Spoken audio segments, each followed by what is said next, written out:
Il y a un lieu commun assez répandu dans la pop culture qui voudrait que voir nos héros vieillir, c'est moche. On n'aime pas voir nos héros vieillir, et surtout, on n'aime pas les voir perdre espoir. Et je ne suis pas du tout d'accord. En fonction de comment est écrite l'histoire, de comment c'est interprété, ça peut être très beau. Et souvent, quand nos héros vieillissent, ils ont affaire avec une chose qu'on appelle la dépression. La dépression et le burn-out sont des grands tabous dans notre société.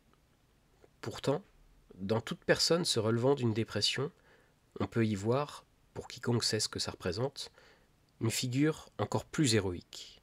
De Luke Skywalker à Obi-Wan, en passant par Ahsoka ou Bo-Katan, toutes ces figures héroïques ont au moins un point commun. À un moment donné de leur vie, elles ont perdu espoir, elles ont eu besoin de poser leur sac, et elles ont vécu un épisode dépressif. Un phénomène auquel on ne fait pas forcément attention, mais qui arrive plus souvent qu'on ne le croit dans notre saga préférée. Si on n'aime pas voir nos héros perdre espoir, c'est premièrement parce qu'on tient à eux, et surtout parce qu'on pense, à tort, que si eux perdent espoir, alors nous-mêmes ne pourrons jamais nous relever. Cela nous fait peur, car ça nous renvoie à notre propre humanité, à nos faiblesses, et bien que cette peur soit légitime, elle nous dérange, elle nous met mal à l'aise. Alors le premier réflexe en tant que fan, c'est de rejeter cela. Pourtant, montrer nos héros douter, se tromper, échouer, changer, n'est pas une faiblesse ou une incohérence scénaristique. Bien au contraire. C'est le reflet de toute expérience d'une vie qui passe. Et il y a peut-être même là une très belle leçon à en tirer, car, après tout, l'échec n'est-il pas le meilleur des maîtres ?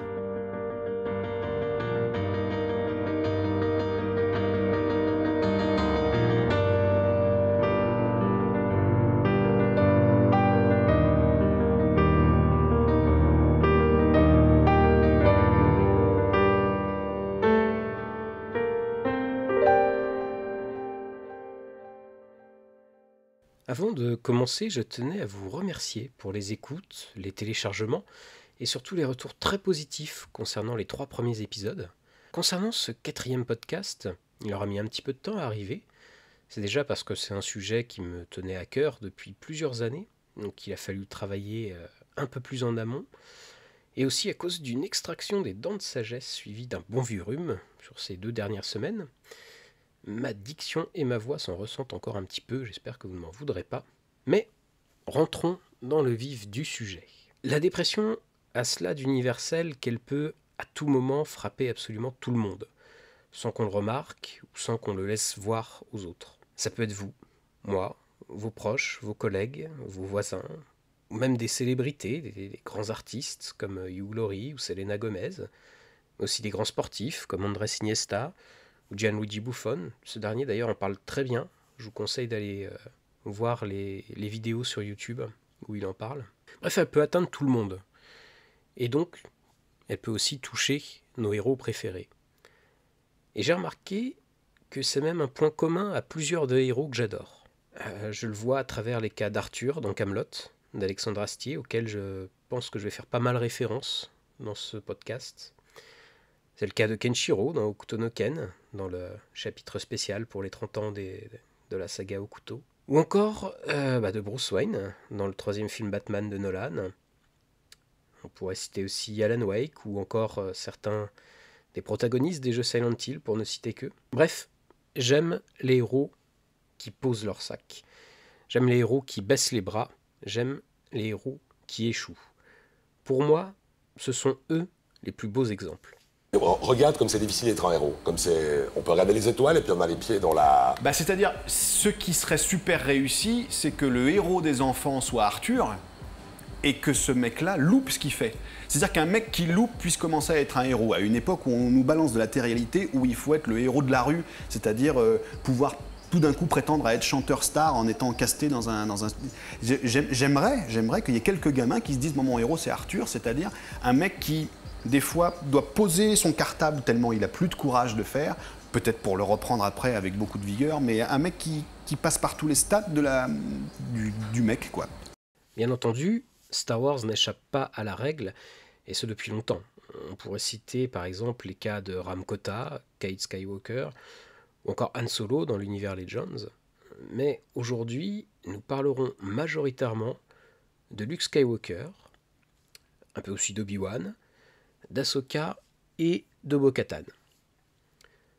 Tout ce dont je vais vous parler dans cet épisode provient de mes recherches sur le sujet, dans différents livres, dans différents sites officiels, comme celui par exemple de la Haute Autorité de la Santé, ou encore Amélie.fr, donc, qui est le site de l'assurance maladie, et aussi que tout un tas de différentes notes issues des cours que j'ai reçus à la faculté de Nantes il y a une quinzaine d'années, où j'y ai fait une licence de psychologie. Warning cependant, gardez bien en tête que tout ce que je peux vous dire dans ce podcast est ici appliqué à des personnages de fiction, et qu'il s'agit de mon point de vue sur eux. La dépression est quelque chose d'évolutif dans le temps, et si vous vous reconnaissez dans les critères que je vais citer un peu après, ne le prenez pas comme un diagnostic. Si vous vous reconnaissez dans ce que je vais expliquer, si vous ne vous sentez pas bien vis-à-vis de tout ça, surtout consultez un professionnel de santé, comme votre médecin traitant, un psychiatre, voilà, un professionnel de santé. Si vous avez des pensées suicidaires, n'hésitez pas à appeler le 3114. La ligne est ouverte 24 heures sur 24, 7 jours sur 7. L'appel y est gratuit et confidentiel. Il existe aussi plein d'autres numéros. Là, j'ai cité que le principal, mais si vous cherchez un petit peu sur Google, vous en trouverez d'autres. Bien entendu, si vous vous sentez mal à l'aise avec le thème de la dépression ou du suicide, je vous invite à ne pas poursuivre l'écoute de ce podcast. Il n'y a pas de souci. Si tout cela est bien clair pour vous, alors commençons. Et tout d'abord, comment reconnaître la dépression, ou du moins ce qu'on appelle l'épisode dépressif caractérisé? Bien, grâce à une liste de symptômes principaux et, si on peut dire, entre guillemets, secondaires. Donc, pour ça, il faut avoir au moins 2 symptômes principaux sur les 3 suivants. Et ces 3 sont une humeur dépressive, une perte d'intérêt, un abattement, et une perte d'énergie, une augmentation de la fatigabilité. Et ça s'accompagne avec au moins 2 autres symptômes, parmi les suivants, qui sont une concentration et une attention réduite, une diminution de l'estime de soi et de la confiance en soi, un sentiment de culpabilité et d'inutilité, avoir des perspectives négatives et pessimistes pour le futur, des idées et un comportement suicidaire, le trouble du sommeil et les troubles de l'appétit. Les symptômes d'un épisode dépressif caractérisé doivent être présents durant une période minimum de 2 semaines et chacun d'entre eux a un degré de sévérité certain presque tous les jours. Avoir représenté un changement par rapport au fonctionnement antérieur, donc au niveau professionnel, social, familial, et induire une détresse significative. Un épisode dépressif caractérisé peut également se manifester par des expressions somatiques. Ça peut être par exemple des douleurs, ainsi que des troubles de la sexualité. Certains symptômes peuvent avoir une expression différente selon les cultures et les croyances également. Notez aussi que le deuil n'est pas considéré comme étant un épisode dépressif caractérisé. L'état de deuil est une réaction d'adaptation à une perte significative qui ne doit pas être considérée comme un état pathologique. Cependant, le deuil peut parfois se compliquer par un épisode dépressif caractérisé et comporter alors un risque d'une dépression sur le long terme et surtout un risque suicidaire. Petite parenthèse, nous n'en parlerons pas aujourd'hui, mais je trouve que la seconde moitié de la saison 4 de Star Wars Rebels est une des plus belles écritures à propos du deuil dans Star Wars. Maintenant que nous avons, on va dire, déterminé, un peu de façon technique, la dépression, intéressons-nous au cas de Luke Skywalker. Et surtout, pour commencer, écoutons ce qu'il représente pour Mark Hamill.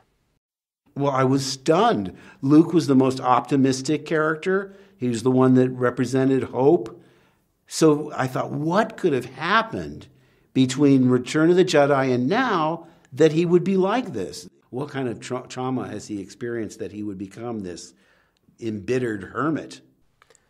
Donc, dans cette interview qui était faite pour la promo du film The Last Jedi, Mark Hamill explique donc que pour lui, Luke était le personnage le plus optimiste, le personnage qui représentait l'espoir dans la trilogie originale. Et du coup, il se demande qu'est-ce qui a pu arriver entre le Retour du Jedi et les épisodes 7 et 8 pour que on le retrouve en fait dans cet état. Quel genre de trauma a-t-il vécu?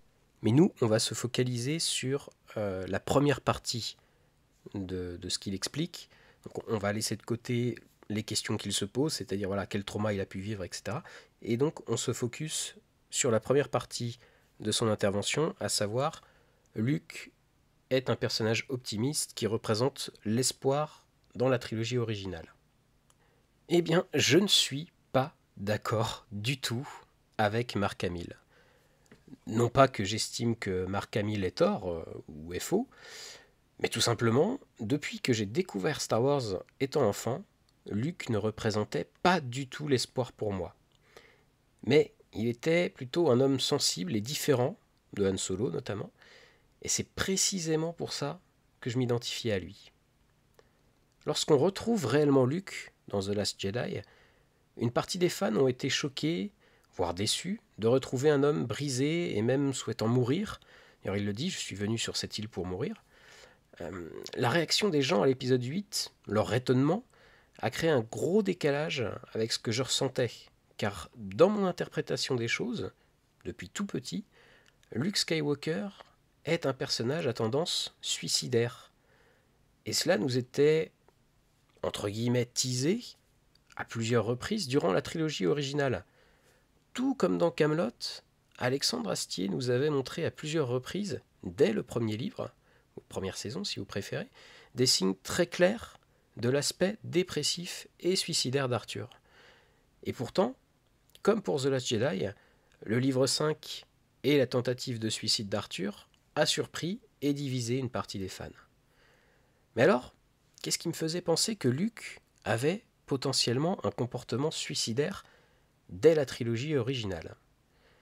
Eh bien, dans chacun des 3 films, nous avions à chaque fois au moins un moment où Luke choisit d'aller vers la mort. Attention, je le répète, c'est mon interprétation, mon intime conviction, mon ressenti. D'aucuns pourraient très bien estimer que mon interprétation de Star Wars est erronée. Mais, premier exemple, à la fin de l'épisode 4, Luke, au cours du film, a perdu son foyer. Son oncle et sa tante, faisant office de parents, il perd son récent mentor Obi-Wan Kenobi, qu'il voit d'ailleurs se laisser mourir face à Vador. En d'autres termes, il a quasiment tout perdu. Ainsi, ayant rejoint la rébellion, il se lance dans ce que Han Solo lui-même décrira comme une mission suicide. Besides, attacking that battle station ain't my idea of courage. It's more like suicide.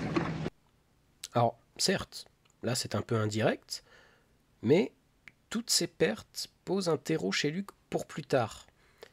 Et là, je vais me permettre de faire une grosse parenthèse, encore une fois, pour faire un petit parallèle entre Star Wars et Camelot, entre Luke et Arthur. Tout simplement parce qu'on retrouve les mêmes ingrédients pour le personnage dans Un Nouvel Espoir et dans le livre 6 de Camelot, qui nous parle de la jeunesse d'Arthur à Rome et qui va poser des bases décisives pour notre héros. Ainsi, reprenons ce que je disais pour Luke. Dans l'épisode 4, Luke perd à la fois son foyer et sa famille. Dans le livre 6 de Camelot, c'est aussi le cas pour Arthur.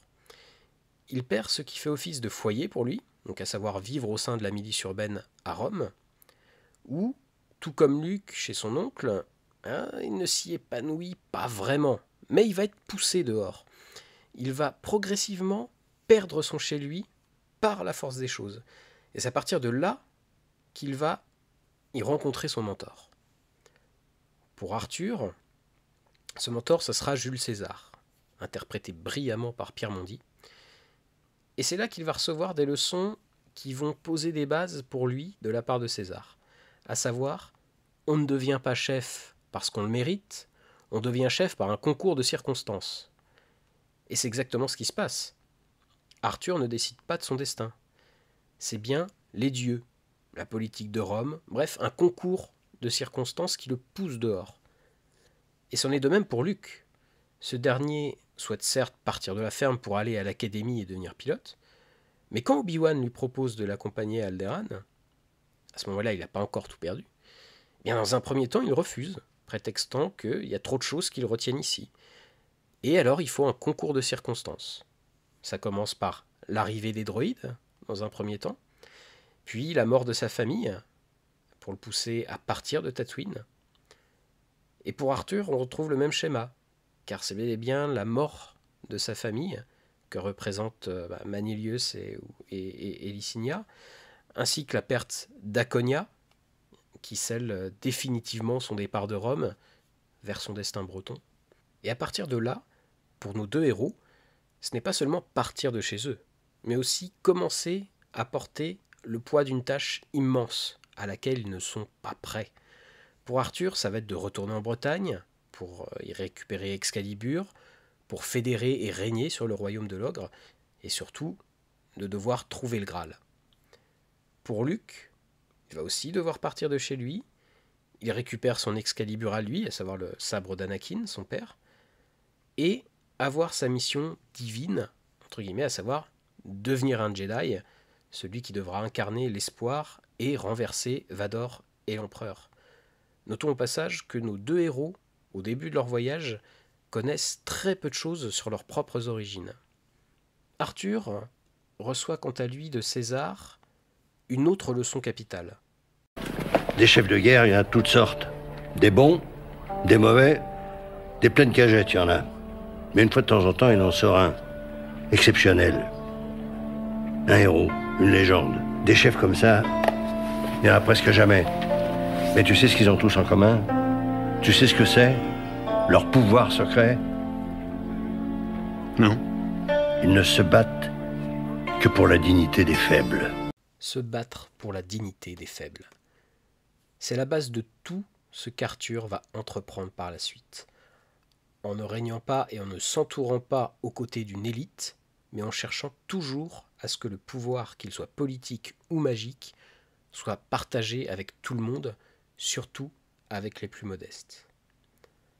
De son côté, avec Obi-Wan, Luke va aussi recevoir une leçon, dans le Faucon Millenium, qui mine de rien est bien plus qu'un premier entraînement et qu'une première approche de la Force.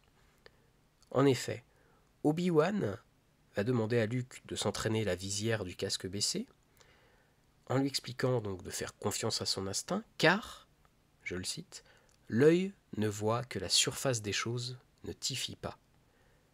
Cette première leçon, Luke va l'enseigner d'abord à Rey, avec des mots sur Acto, pour lui faire prendre conscience que la force, ce n'est pas que soulever des rochers, c'est aussi une énergie invisible qui nous entoure. Et par la suite, il va l'enseigner à Ben Solo avec des actes. En d'autres termes, on peut dire que la première leçon que Ben Kenobi donne à Luke est la dernière leçon que Luke donne à Ben dans The Last Jedi. En projetant une illusion de lui-même face à son neveu, aveuglé par la colère, et dont l'œil ne verra alors que la surface des choses. Mais surtout, que ce soit César ou Obi-Wan, c'est par un acte symbolique qu'Arthur et Luke vont être profondément marqués par leur mentor. À la fin du livre 6, Arthur a perdu sa famille, assassiné. Et lorsqu'il veut retourner voir son mentor, il trouve alors César, influencé par Méléagant, qui s'est suicidé en s'entaillant les poignets dans son bain. Un geste que Arthur, lui aussi, influencé par Méléagant, répétera à son tour à la fin du livre 5. Quant à Luke, dans l'épisode 4, alors qu'il essaye de fuir l'étoile de la mort avec Han et Leia, il sera témoin du dernier grand acte d'Obi-Wan Kenobi.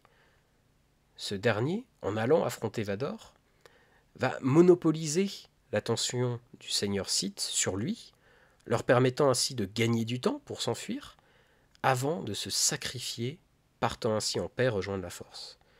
Et bien là, pareil, Luke répétera ce même geste symbolique face à Kylo Ren, permettant ainsi à la résistance de gagner du temps et de fuir, et par ce sacrifice, il rejoint lui aussi la Force avec paix et détermination. Je referme là ma comparaison entre Arthur et Luke. Vous noterez d'ailleurs quand même au passage que les deux personnages ont vécu un exil de plusieurs années et que, bien qu'ils ne voulaient pas revenir dans ce rôle du héros, ils y ont été poussés par la force des choses, tous les deux, que ce soit dans Camelot premier volet ou dans The Last Jedi. Mais revenons à ce que je tentais d'expliquer, et j'espère que cette parenthèse ne sera pas trop décousue. Quand j'étais petit, donc, j'ai toujours vu Luke comme une personne potentiellement suicidaire. Je vous ai montré donc l'exemple de l'épisode 4, avec Han Solo disant à Luke qu'il fonce vers le suicide en participant à l'attaque de la première étoile de la mort. J'ai conscience que c'est un premier exemple assez diffus, j'en conviens, mais plus on va avancer dans l'histoire, plus ça va devenir sombre et palpable. Ainsi, dans l'Empire contre-attaque, lorsque Luke se retrouve seul face à Vador et à la vérité, c'est au passage où vous noterez que Vador explique à Luke que l'empereur a déjà prévu sa propre destruction. Vous en faites ce que vous voulez. Bref, Luke donc préfère symboliquement choisir de se suicider plutôt que de rejoindre son père, et cela en sautant dans le vide du haut de la Cité des Nuages. Luke, you can destroy the Emperor. He has foreseen this. It is your destiny. Join me, and together we can rule the galaxy as father and son.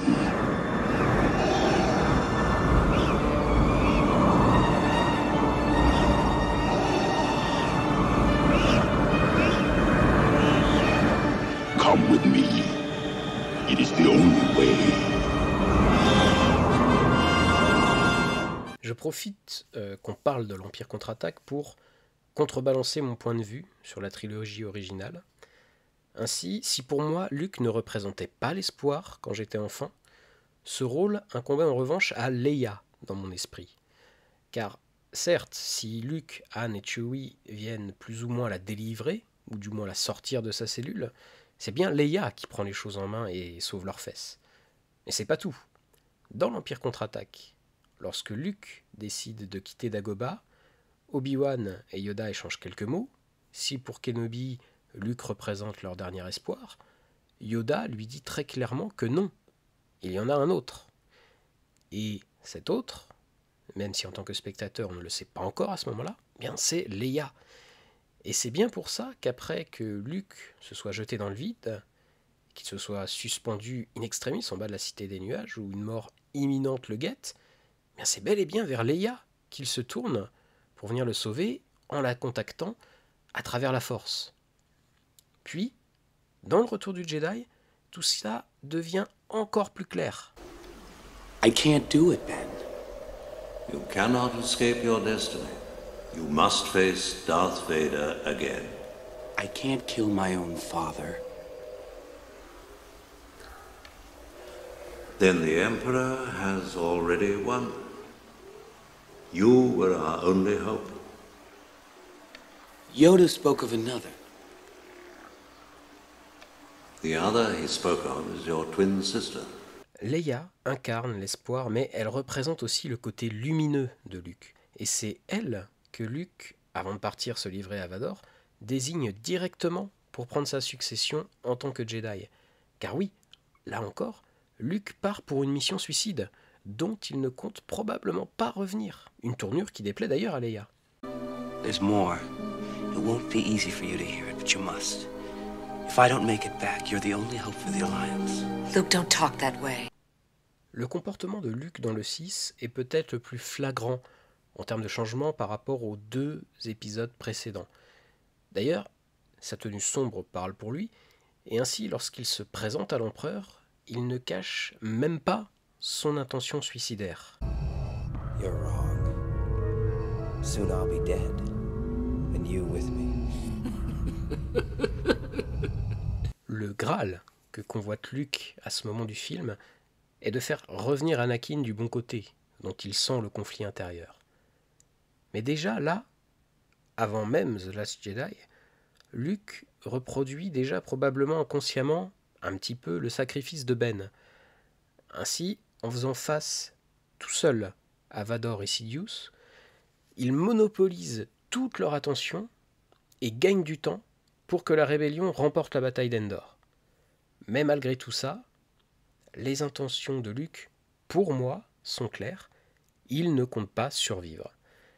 Et c'est quand Vador fait placer la menace du côté obscur sur Leia, son espoir, sa lumière donc, qu'il décide de combattre ces ténèbres. Et même après la victoire.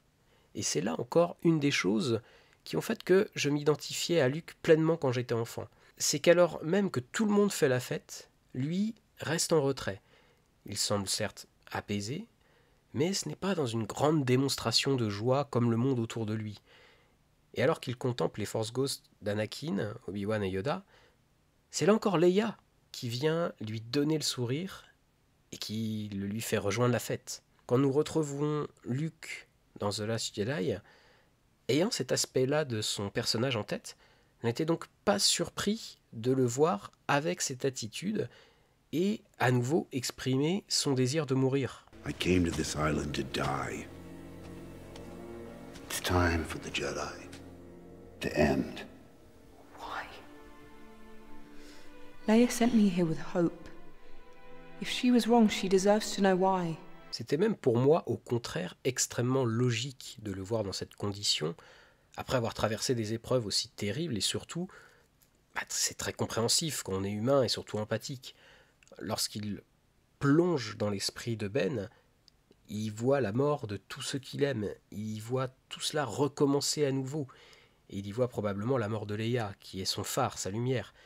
Et ça, il ne peut pas se le permettre. Son côté obscur prend alors brièvement le dessus. Logique. Dans la postlogie, Leia incarne toujours l'espoir. C'est elle qui dirige la résistance. C'est elle qui convainc Anne qu'il y a encore du bon en leur fils et qu'il faut tenter de le ramener. C'est elle qui envoie Rey à Luke. C'est lorsque Luke voit son hologramme dans le faucon, merci R2, qu'il décide finalement d'entraîner Rey. Et c'est elle qui déclenche le processus qui fera que Luke va enfin devenir ou redevenir pleinement le héros incarnant l'espoir dans la galaxie qu'il était censé être. Ainsi, c'est quand acculé sur Crète que Leia semble pour la toute première fois dans la saga avoir perdu l'espoir, que Luke apparaît et inverse brillamment les rôles. Luke redonne espoir à Leia dans une des plus belles scènes de toute la saga, avant de se sacrifier symboliquement et redonner ainsi l'espoir à toute la galaxie. Luke avait échoué, Luke avait chuté profondément, mais avec de l'aide, et parce qu'il a su la saisir, cette chance, même si ça a demandé du temps et plusieurs tentatives, il a réussi. Et c'est la plus belle des choses. Après ce long décryptage de Luke et un peu de Leia, j'espère que vous comprenez mieux pourquoi je ne suis pas du tout d'accord avec Mark Hamill et pourquoi je considère que Leia, plutôt que Luke, incarne l'espoir dans la trilogie originale. Maintenant, si vous le voulez bien, et même si vous ne le voulez pas d'ailleurs, c'est pareil, nous allons pouvoir examiner différents personnages sur le plan des signes cliniques de l'épisode dépressif. Alors, tous, bien sûr, n'ont pas forcément vécu de dépression, mais ils ont parfois perdu l'espoir de vivre. C'est une chose compliquée.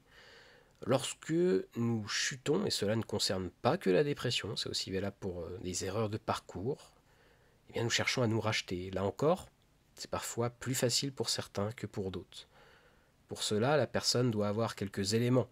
D'abord avoir l'opportunité de se racheter, puis avoir un soutien inconditionnel de son entourage, et obtenir deux choses. La première, c'est une récompense à court terme, qui est souvent matérielle, et la seconde, c'est une récompense à long terme, qui est souvent d'ordre moral ou éthique. Mais reprenons les signes cliniques de l'épisode dépressif caractérisé et essayons de voir ensemble qui semble correspondre à ces signes. Tout d'abord, reprenons les 3 symptômes principaux. Donc, je rappelle qu'il en faut au moins 2 sur 3 chaque jour avec une intensité élevée pendant plus de 2 semaines. L'humeur dépressive. Luke dans The Last Jedi et à un certain degré, Obi-Wan dans sa propre série semble quand même correspondre à cette humeur dépressive. Alors quand je dis Obi-Wan dans sa propre série, bien entendu c'est au début de la série, dans la première moitié de la série, y compris aussi pour Luke, hein, quand je dis dans The Last Jedi, c'est dans la première moitié du film. L'autre point, c'est donc la perte d'intérêt et l'abattement. Là, concernant Luke et Obi-Wan, on y est clairement. Luke est exilé, il est abattu d'avoir échoué, il refuse d'entraîner une nouvelle génération de Jedi, pire, il attend la mort sur son île. Obi-Wan, au début de la série, est abattu de ne pas avoir pu sauver Padmé et Anakin. Bail Organa lui en fait la remarque d'ailleurs. Il estime que les Jedi ont perdu la guerre, et lorsque le jeune Jedi Nari, dans l'épisode 1 de la série, lui demande son aide, Kenobi ne montre pas d'intérêt à vouloir essayer de le sauver ou de le cacher. Pire, Bail Organa est obligé de venir en personne pour lui forcer la main et venir en aide à Leia. On retrouve aussi également l'abattement et la perte d'intérêt chez Bo-Katan. Au tout début de la saison 3 de The Mandalorian, elle est reclue dans son château. Elle ne cherche plus à obtenir le sabre, ni Mandalore, après que sa flotte l'ait abandonnée. Elle insiste même sur le fait de vouloir rester toute seule. Maybe I didn't make myself clear the last time. I want to be left alone. Ce sentiment d'abattement et de perte d'intérêt, on le retrouve aussi brièvement chez Ahsoka dans l'épisode 5 de sa série, après sa défaite contre Baylan. Elle n'a plus envie de se battre, et il faut l'intervention mystique d'Anakin pour lui faire échapper à la mort en la remotivant. La perte d'énergie et la fatigabilité sont l'autre point, et ça c'est un aspect qu'il est plus difficile de déterminer, sachant qu'on ne voit pas nos héros au quotidien réellement. Cependant, c'est un trait qu'on remarque aisément chez Obi-Wan, et dont la petite Leia lui en fait la remarque. C'est éventuellement quelque chose qui peut être associé à Bo-Katan lorsqu'on observe sa posture dans l'épisode 2 de la saison 3, notamment quand le droïde vient la chercher, qu'elle est assise tête baissée sur son trône, mais qui peut aussi correspondre à son sentiment d'abattement. Ensuite, nous avons les symptômes dits, entre guillemets, secondaires. Là encore, il en faut au moins 2 parmi tout cela. Donc, nous avons la concentration et l'attention réduite. Celui-ci, il est compliqué à déterminer. Je dirais que Luke et Obi-Wan peuvent y répondre de par leur exil, de par le fait de s'être coupé de la force pour Luke, ou d'avoir du mal à méditer pour Obi-Wan. Comme dirait Qui-Gon, c'est ton attention qui détermine ta réalité, et de ce fait, la réalité d'Obi-Wan, elle est mise en difficulté de par le fait que son attention n'est pas projetée sur les bonnes choses. Tout comme pour Luke, dont l'attention est aussi compromise par son état d'esprit, il faut alors Yoda pour le remettre dans le droit chemin dans The Last Jedi. Point suivant, c'est la diminution de l'estime de soi et de la confiance en soi. Là, on y est clairement pour Luke. À de multiples reprises, dans la première moitié de l'épisode 8, il explique qu'il ne va pas revenir, épée laser à la main, pour affronter le Premier Ordre, que Rey a besoin d'un professeur, mais qu'il ne peut pas lui enseigner. Il leur redit à Yoda « Je ne peux pas être ce dont elle a besoin de moi ». Son échec avec son neveu le paralyse. Pour Obi-Wan, c'est un peu la même chose. Son échec avec Anakin le cloue sur place. Il le dit à Bail et Breha « Je ne suis plus l'homme que j'étais avant, trouvez quelqu'un d'autre ». On retrouve cela un petit peu chez Ahsoka, en ce qui concerne son rôle de mentor. C'est très léger, mais que ce soit dans The Mandalorian ou au début de la série Ahsoka, elle refuse d'enseigner à Grogu, elle refuse d'enseigner entre guillemets à Sabine par peur, et on peut dire qu'elle n'a pas assez d'estime d'elle-même. Dans l'épisode 5, lorsqu'elle explique à Anakin qu'elle risque de devenir comme lui et donc de mal tourner. Bo-Katan, quant à elle, élude un peu la question, mais quand Din Djarin vient la voir au début de la saison 3, on voit bien que l'abandon de ses alliés et le fait qu'elle renonce à vouloir reprendre Mandalore montre qu'elle a perdu, à ce moment de l'histoire, la confiance qu'on connaissait qu'elle avait en elle. Le point suivant, il est directement lié, c'est le sentiment de culpabilité et d'inutilité. Alors là, le sentiment de culpabilité, il est très clair chez Luke. Han en parle dans The Force Awakens. Il dit, Luke le dit clairement aussi dans The Last Jedi, notamment en ce qui concerne Ben et le fait que ce soit son neveu, qu'il soit le fils de Leia. Il éprouve de la honte et le dit d'ailleurs dans un des flashbacks de sa confrontation avec le jeune Ben Solo. It passed like a fleeting shadow, and I was left with shame and with consequence. And the last thing I saw were the eyes of a frightened boy whose master had failed him. Concernant Obi-Wan, on l'a déjà un peu évoqué, il se sent coupable de la mort de Padmé et d'Anakin, dont il ne sait pas encore à ce moment-là qu'il est toujours en vie, et lui aussi ressent de la honte. Cela d'ailleurs est évoqué dans le roman Ahsoka, dans une magnifique interlude, dont je vais vous en lire un extrait, c'est issu des pages 211 et 212. Il s'était rendu sur la tombe de Shmi Skywalker pour s'excuser d'avoir perdu son fils. Il ne l'avait jamais rencontrée, ne la connaissait qu'à travers les histoires d'Anakin, mais Qui-Gon lui avait fait une promesse qu'Obi-Wan n'avait pas été en mesure de tenir. Il se tint là, le regard fixé sur la pierre tombale, et il ressentit une honte encore plus profonde. La honte, justement, parlons-en. La honte est un des principaux facteurs qui nous paralyse, qui nous culpabilise, alors même que nous sommes les victimes. La honte peut nous conduire dans les pires endroits de notre existence. C'est un thème dont Florence Porcel parle très bien, notamment dans son livre intitulé « Honte », justement, et dont je vais vous lire un très court extrait.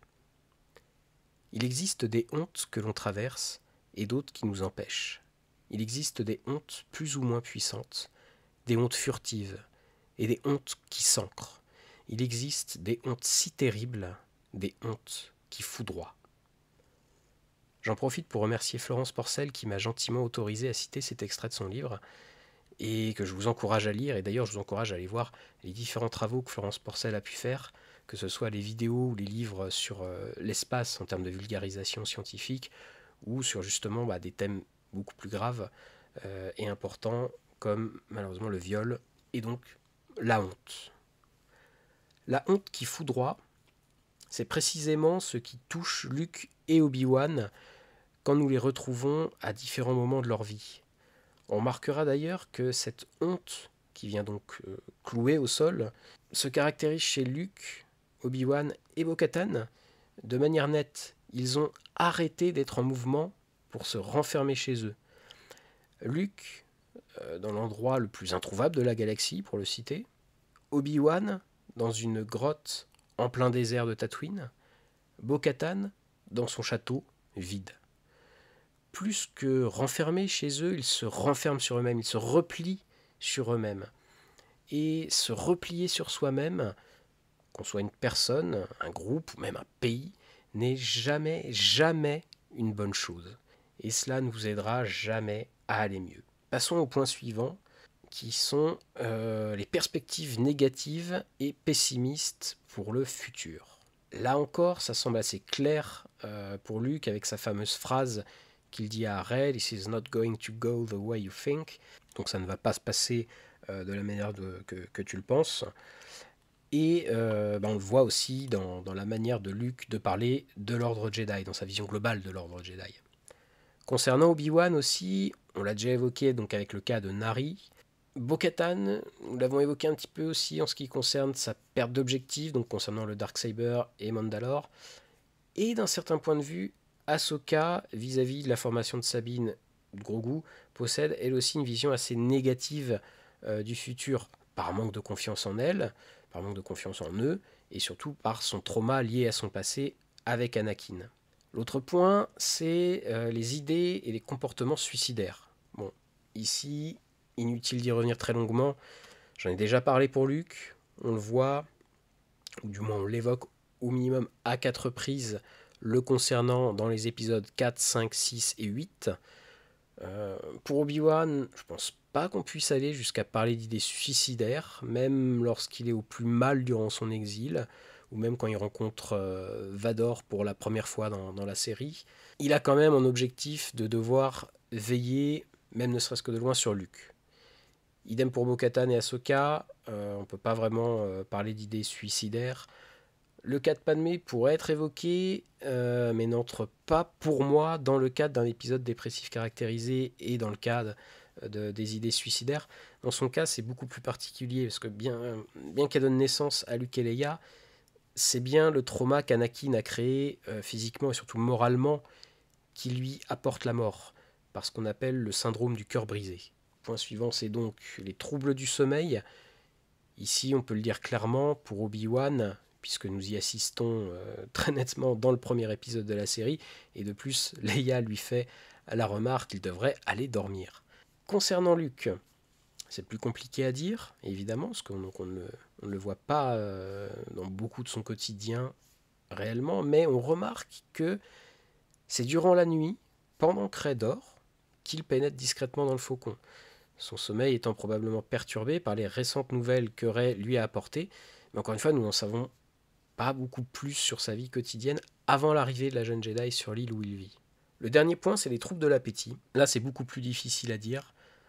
Ça ne semble pas concerner Luke, puisqu'on le voit très clairement pêcher un énorme poisson, par exemple, récolter du lait et même le boire directement.